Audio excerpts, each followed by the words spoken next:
Hello everyone, welcome to Personal Tutor. So now we are going to do the last part of this chapter, power sharing, which is forms of power sharing. So from where the idea of power sharing came? Firstly, हमें पता है कि सबसे पहले monarchies होती थी, यानी जहाँ पर किंग्स रूल होता था और उस टाइम पर जो पावर होती थी वो एक हाथ में होती थी. Means only one government was there, only one person was there, जिसके कहने पर पूरी कंट्री या उतना जो भी रीजन होता है था जहाँ पर वो होता था उस रीजन में सारे रूल्स उसी की मर्जी से चलते थे. बट जैसे जैसे डेमोक्रेसी का आइडिया आया उसी के साथ में पावर शेयरिंग का आइडिया भी आया, क्योंकि हमें पता है कि डेमोक्रेसी में क्या होता है, जो पब्लिक होती है, जो पीपल होते हैं, हम सिटीजन्स जो है, वी चूज द गवर्नमेंट. तो अगर गवर्नमेंट को चूज करने की पावर हमारे पास नहीं होगी तो फिर हम उसको चूज कैसे करेंगे? So in this way the idea of democracy but the idea of power sharing. Modern democracy में पावर शेयरिंग के 4 फॉर्म्स होते हैं. Will go through them one by one. First is horizontal distribution या distribution among the organs of government. Horizontal means this, like this, which means कि जो government के जो भी ऑर्गन्स हैं, जो भी वर्किंग पार्ट्स हैं गवर्नमेंट के, उन सबको वो सारे हैं तो सेम लेवल पे, क्योंकि सबका अपना अपना डिफरेंट रोल है. अब सबके पास जो भी पावर्स हैं, जैसे इधर गवर्नमेंट है, यहाँ से गवर्नमेंट ने जो पावर्स दे रखी हैं इन तीनों फॉर्म्स को वो इंडिविजुअली डिवाइड कर रखी है between legislative, executive and judiciary. ये 3 ऑर्गन्स होते हैं गवर्नमेंट के. ये तीनों होते तो सेम लेवल पे, क्योंकि लेजिस्लेचर का काम है लॉ बनाना, एग्जीक्यूटिव का काम है उस लॉ को एग्जीक्यूट करना, जुडिशरी का काम है उन लॉज को चेक करते रहना. तो तीनों का वर्क्स अपने अलग अलग है, तीनों के पास अपनी पावर है, लेकिन तीनों की पावर आपस में डिवाइडेड है. दैट्स व्हाई इसको हम बोलते हैं horizontal distribution. This distribution ensures कि तीनों में से किसी के पास भी अनलिमिटेड पावर ना हो. अब ये कैसे होता है कि ये जो तीनों ऑर्गन्स होते हैं ये एक दूसरे पर चेक रख सकते हैं. यहीं से हमारा नेक्स्ट पॉइंट आएगा, check and balance of power. Like जैसे कि मिनिस्टर्स होते हैं. Ministers are elected by people, they are the representative of people. अब वही मिनिस्टर्स जो पार्लियामेंट होती है उसको अकाउंटेबल होती है, यानी पार्लियामेंट अगर कुछ भी पूछे उन मिनिस्टर्स से तो ministers have to answer to the parliament. तो ये एक चेक बना के रखता है कि मिनिस्टर्स के हाथ में बहुत सारी पावर ना आ जाए. नेक्स्टली जो हमारे जजेस होते हैं, यानी जुडिशरी में हमारे जो जजेस होते हैं वो भले इलेक्ट होते हैं एग्जीक्यूटिव से, लेकिन जैसे जज बन गए तो जजेस can keep a check on the power of executive. वो देख सकते हैं कि कोई ज्यादा पावर तो नहीं यूज कर रहा, अगर कर रहा है so they can take some prescribed steps also. So this is all about horizontal distribution. Second is vertical distribution. Vertical यानी ऐसे.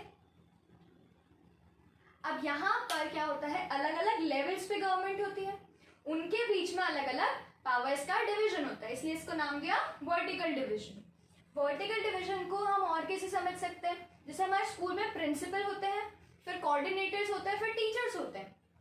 तो ये अलग अलग लेवल्स पर है सारे के सारे, लेकिन इन सबके पास में अपनी अपनी पावर्स होती हैं. प्रिंसिपल जो होता है वो स्कूल में कोई भी चेंज कर सकते हैं, जो कोऑर्डिनेटर्स होते हैं वो टीचर्स को बता सकते हैं, और टीचर्स होते हैं वो अपने क्लासरूम में चेंजेस कर सकते हैं. यहाँ पर जैसे इंडिया में होता है सेंट्रल गवर्नमेंट या यूनियन गवर्नमेंट, जिसको हम बोलते हैं नेशन की जो गवर्नमेंट होती है, मेन गवर्नमेंट सेंट्रल गवर्नमेंट.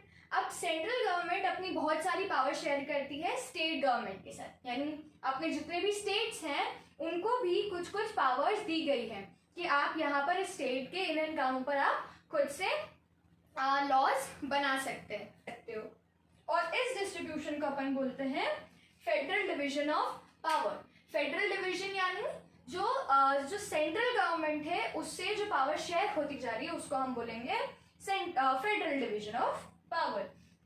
कई कंट्रीज ऐसी होती हैं जहां पर सेंट्रल से स्टेट में पावर नहीं जाती. कहीं जगह होती है जहां पर स्टेट स्टेट गवर्नमेंट नहीं होती, पर वहां पर भी कुछ रीजनल गवर्नमेंट्स बना देते हैं। जैसे हमने बेल्जियम में देखा था, दोनों रीजन्स की अपनी अपनी गवर्नमेंट थी, तो वहां पर, और वही काम श्रीलंका में नहीं किया गया था। So which was considered better, Belgium वाला system.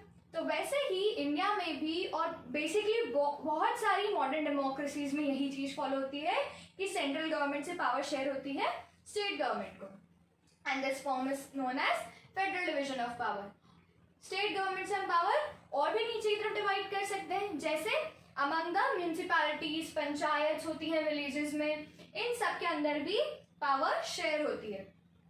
This is about vertical distribution.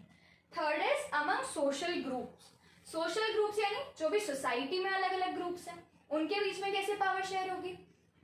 Religious और लिंग्विस्टिक ग्रुप्स, अलग अलग रिलीजन है, लिंग्विस्टिक ग्रुप्स है, उनके अपनी अपनी, जैसे हमने देखा था बेल्जियम में थी कम्युनिटी गवर्नमेंट। कम्युनिटी गवर्नमेंट का क्या काम था कि अलग अलग लिंग्विस्टिक बेस पे जो भी 3 ग्रुप्स थे, डच, फ्रेंच और जर्मन स्पीकिंग, उनके कल्चरल और एजुकेशन फैसिलिटीज जो भी देखनी थी वो सब उनके अलग से गवर्नमेंट देखती थी। तो उस गवर्नमेंट के पास पावर होती थी और उस पावर को वो शेयर करती थी अमंग देयर कम्युनिटीज।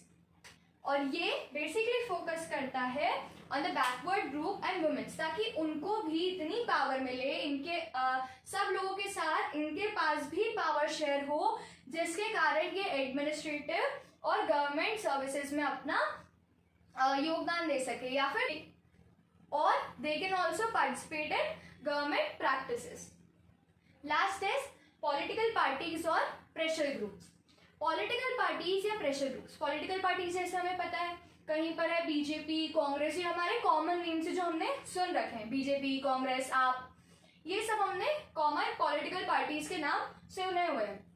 अब जैसे क्या होता है कहीं किसी स्टेट में कई बार क्या होता है कि किसी स्टेट में किसी पार्टी को बराबर मेजॉरिटी नहीं मिली, तो वो क्या करता है, अलायंस बनाता है। अलायंस यानी कैसे, किसी वहां की रीजनल पार्टी को अपने साथ ऐड कर लेता है, और अगर वो पार्टी जीत जाती है तो वहां पर वो कोलिजन गवर्नमेंट बनाती है। कोलिजन गवर्नमेंट बनाती है यानी वो दोनों पार्टीज एक साथ आ गई थी, दोनों ने अलायंस बना लिया था और फिर वो दोनों साथ में जीत गई, तब गवर्नमेंट तो एक ही हुई। तो वो जब होता है, और जब ऐसा होता है तब उन दोनों पार्टीज के बीच में, यानी जो मेन पार्टी है और जो उनकी अलाइज है, उन दोनों के बीच में भी पावर शेयरिंग होती है। इन्हीं के साथ प्रेशर ग्रुप्स यानी ऐसे ग्रुप्स जो कि गवर्नमेंट पर प्रेशर डाल सके। प्रेशर यानी उनके कोई भी डिसीजन को इन्फ्लुएंस कर सके। जैसे बहुत सारे बिजनेस ग्रुप्स होते हैं, नॉर्मल ट्रेडिंग ग्रुप्स होते हैं, ये सारे groups comes under pressure groups. तो ये सारे ग्रुप्स भी क्या कर सकते हैं, इनके पास भी इन ग्रुप्स में भी पावर शेयर होती है, और ये पावर शेयर, जो पावर इनके पास होती है, उससे गवर्नमेंट की पॉलिसीज को, उनके डिसीजंस को इन्फ्लुएंस कर सकते हैं। So this is all about power sharing. I hope you all understood till here. Still, if you have any doubt, feel free to ask us in the comment section. We'll surely try to answer all of your questions. Bye bye. Take care.